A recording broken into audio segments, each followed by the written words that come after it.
Jesu Kristy ilay mitona antsika hitandrina ny didiny manao hoe sotroina rehetra ity fa ity no rako dia amin'ny fanekena vaovao izay alatsaka ho an'ny maro famelan-keliko izao natao fahatsarovana na oviana ny sotro ianareo.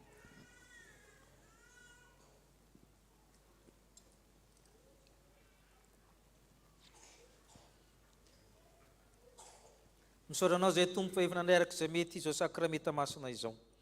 Any mpanahy mavoky zany ary sakafo mifanjakany lanitra. Maranata, avia Jesosy tompo. Amen. O eny apôstôly masina, raha misy olona ao amin'ny Kristy dia olom-baovao izy.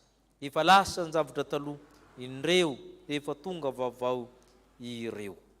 Amen. Ipetraka amin'ny fifaliana isika, hanao ny rakim-pisaorana.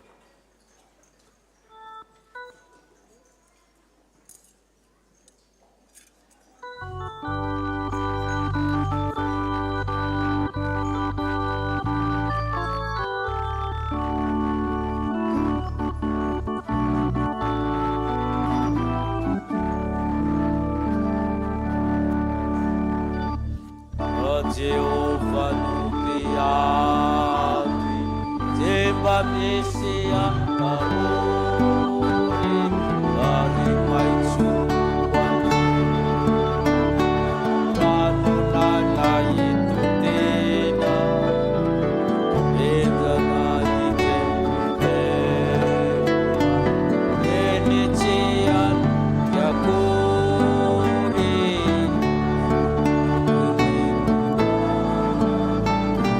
Somebody Falian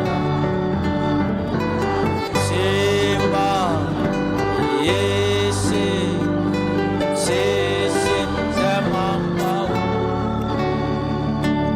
Ai Maitsu Rano Nana Usu Sutuiki Yasa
Mahita ianareo aneny tompo ka hiaro anareo.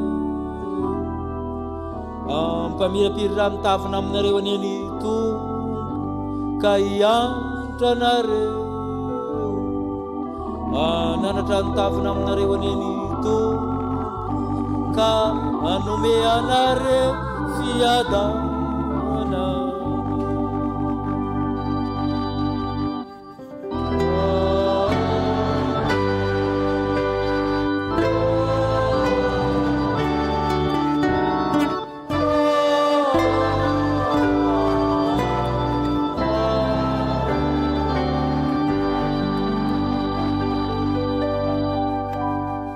Petraka ivavaka mangina isika.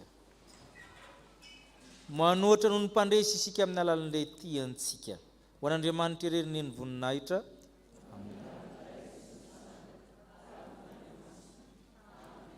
Dia mandehana amin'ny fifalian'ny tomponareo.